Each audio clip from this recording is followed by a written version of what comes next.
Hey, salut les amis, bienvenue dans ce nouveau voyage à travers l'histoire. Aujourd'hui, on se plonge au cœur de la Renaissance italienne pour rencontrer le plus grand dirigeant que la cité de Florence ait connu, Laurent de Médicis, dit le Magnifique. Coïncidant avec l'apogée de la cité florentine, Laurent incarne à lui seul la magnificence de Florence. Il contribue à forger la grandeur de la ville qui domine en Italie et rayonne en Europe. Alors, direction l'Italie, c'est parti!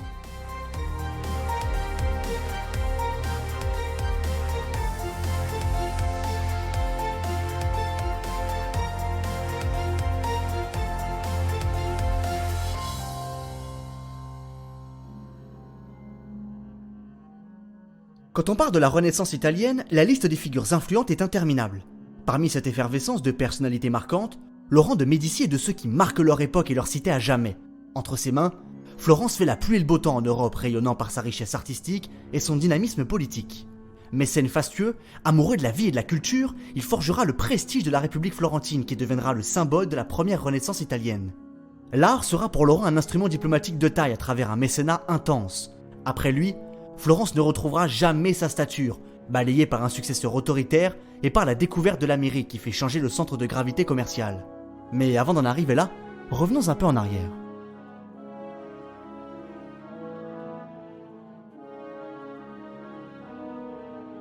Laurent de Médicis, dit le Magnifique, naît le 1er janvier 1449 à Florence. Comme son nom l'indique, il est issu de l'une des plus grandes familles florentines au destin hors du commun, les Médicis. Ces derniers, certes célèbres pour la création de la Banque Médicis, sont surtout connus pour avoir donné 2 reines de France, 3 papes et des grands princes florentins. Le premier a donné une puissance politique et un prestige artistique à Florence est le grand-père de Laurent, Côme de Médicis. Pour garantir la stabilité politique, ce dernier s'est assuré de peupler les institutions républicaines par des hommes loyaux et redevables qui n'auraient pas l'idée saugrenue de se rebeller. Sa fortune personnelle lui permet d'investir massivement dans l'architecture, la sculpture ou encore la peinture. À sa mort, en 1464, c'est l'un de ses fils, Pierre le Goutteux, qui lui succède. Dans la même veine que son père, il favorise les arts et assure une stabilité politique teintée d'autoritarisme, voire de despotisme. En revanche, pour les finances, ce n'est pas trop ça. Des problèmes de gestion couplés à son manque d'expérience firent décliner la situation économique de la cité florentine. Fils de Pierre, Laurent reçoit une éducation humaniste selon les tendances philosophiques de l'époque. Il est initié au latin, développe des connaissances solides en littérature et se frotte à la lourde doctrine aristotélicienne. À côté de cette figure d'intellectuel, il cultive aussi une autre passion, la danse. Enfin, il découvre l'architecture qui sera une de ses plus grandes passions dans sa vie. Assez jeune, il fait des apparitions publiques qui le font connaître de tous. Il se voit même confier des missions diplomatiques pour représenter les Médicis. Il assiste notamment au mariage d'Hippolyta Maria Sforza et d'Alphonse d'Aragon dans le but de consolider les relations entre Florence et Milan. Laurent fait montre de qualités diplomatiques hors pair, et tout le prédestine à succéder à son père et de perpétuer la domination des Médicis sur la République florentine. En décembre 1469, Pierre le Goutteux meurt. Laurent et son frère reçoivent alors tous deux le titre de Principe dello Stato, autrement dit, prince de l'État. Le premier a 20 ans, le second en a 17.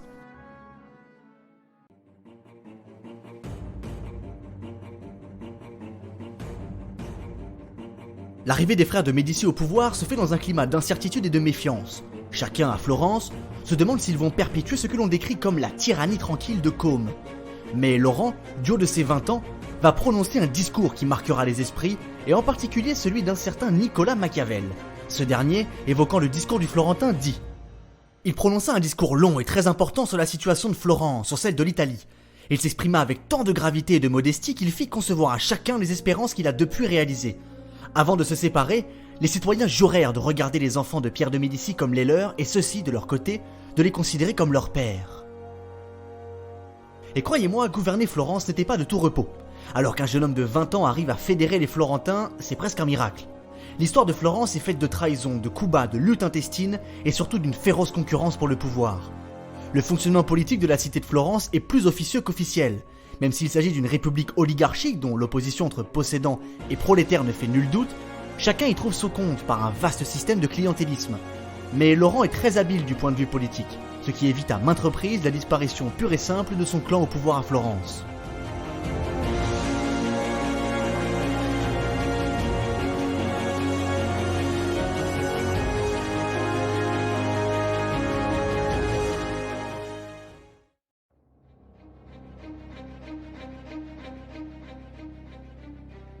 Au pouvoir, c'est surtout Laurent qui tient les rênes de la cité. Il s'entoure de gens de confiance qu'il sait incorruptibles. Il renforce le pouvoir des Otto di Guardia, 8 hommes à la tête d'une police politique censée surveiller tous les comportements hostiles aux Médicis. Laurent fait également évincer tous ceux qu'il estime être trop puissants ou indignes de sa confiance. C'est ainsi que la famille des Pazzi, éternels rivaux des Médicis, fut écartée du pouvoir. Laurent ne leur accorde pas les charges dont ils devraient être dotés. À partir de là, se développe une féroce querelle entre les deux familles sur fond de jalousie et de rivalité pour le pouvoir. Les Pazzi, soutenus par le pape et son petit-neveu, vont alors tout bonnement prévoir d'assassiner Laurent en pleine messe. C'est l'épisode dit de la conjuration des Pazzi. Le 26 avril 1478, le jour de Pâques, à la grande messe, un groupe de conjurés se jette sur Laurent pour tenter de l'éliminer. Ce dernier a tout juste le temps de s'enfermer dans la sacristie. Mais il y a un problème. Le frère de Laurent est battu à mort par les conjurés et décède de ses blessures. Rapidement, la conjuration est étouffée et les rebelles sont tout simplement pendus aux fenêtres du palais. Le petit-neveu du pape, lui, est arrêté. Le pape exprime rapidement son indignation face à cette répression et à l'arrestation de son petit-neveu. Peu de temps après les faits, le 1er juin 1478, le pape excommunie Laurent et ses partisans, puis menace de jeter l'interdit sur la cité de Florence. En gros, Florence est menacée d'être exclue de la communauté chrétienne. Le 24 juin, l'interdit est prononcé, mais cela n'empêche pas la vie religieuse de perdurer. S'ensuit alors une longue période de rivalité et de guerre, tout cela au sein d'un jeu d'alliance aussi paradoxal qu'opportuniste. L'issue finale est en faveur de Laurent puisque Florence retrouve la paix à la fin du XVIe siècle.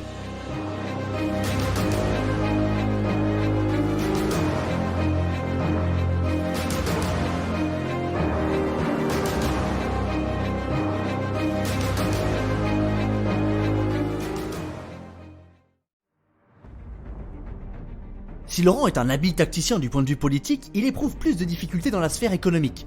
Rappelons que les Médicis possédaient la Banque des Médicis, une institution financière créée par la famille de Laurent et qui a prospéré pendant des décennies.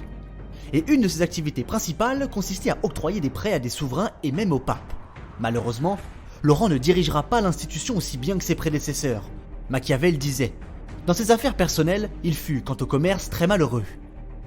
S'amorce ainsi le déclin de la Banque des Médicis et de ses filiales. Même si cette chute s'explique par des raisons structurelles indépendantes des Florentins, Laurent de Médicis est certainement responsable de la trop grande liberté accordée aux directeurs de ses filiales. De plus, il est probable que Laurent ait utilisé un peu d'argent public pour compenser ses propres pertes. Mais en réalité, cela relève davantage du manque d'intérêt pour les pratiques marchandes que d'un manque de compétences. Lettré et humaniste, Laurent consacre plus de temps et d'énergie à la vie artistique de Florence.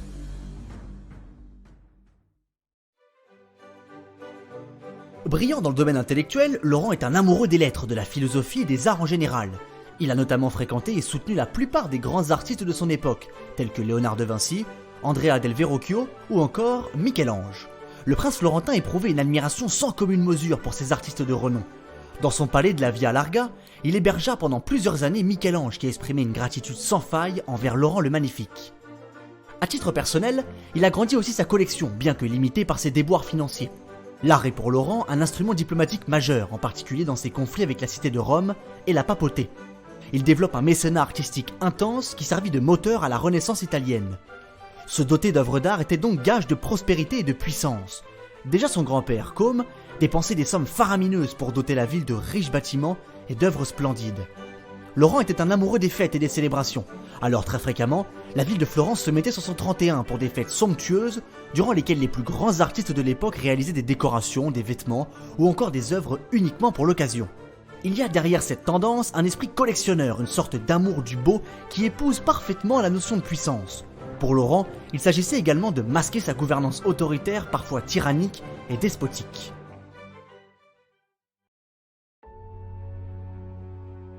Mais en 1489, il est atteint de la maladie de la goutte, comme son père, et est contraint de s'en remettre à ses fidèles pour gouverner la cité.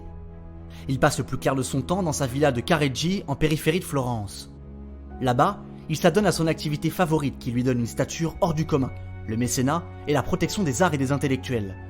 Dans sa villa de Careggi, il réunit une académie dans laquelle on s'exprime en toute liberté. Des intellectuels se rassemblent pour y parler de philosophie et de lettres, ou encore pour commenter les grandes œuvres du passé. Passionné de lettres, il fut également un écrivain à ses heures perdues. Sa production est immense et polymorphe.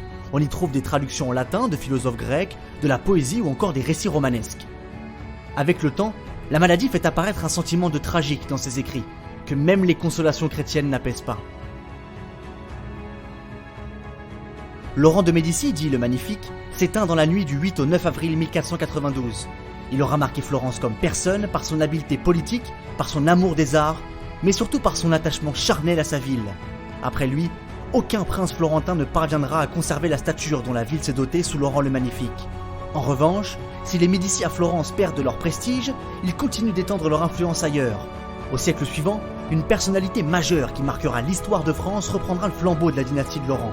Il s'agit d'une certaine Catherine de Médicis. Mais ça, c'est une autre histoire.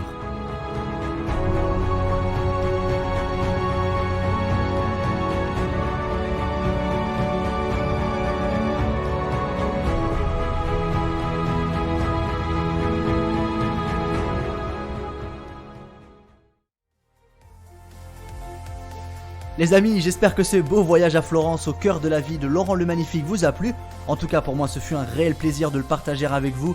Je vous invite comme d'habitude à aller nous rejoindre sur la page Instagram de l'émission à travers l'histoire podcast ou bien sur Facebook à travers l'histoire. Vous pourrez y suivre toutes les actualités liées à l'émission et surtout m'envoyer vos commentaires, vos retours, j'y répondrai avec un immense plaisir. Quant à moi je vous quitte et je vous dis à bientôt pour un prochain voyage à travers l'histoire.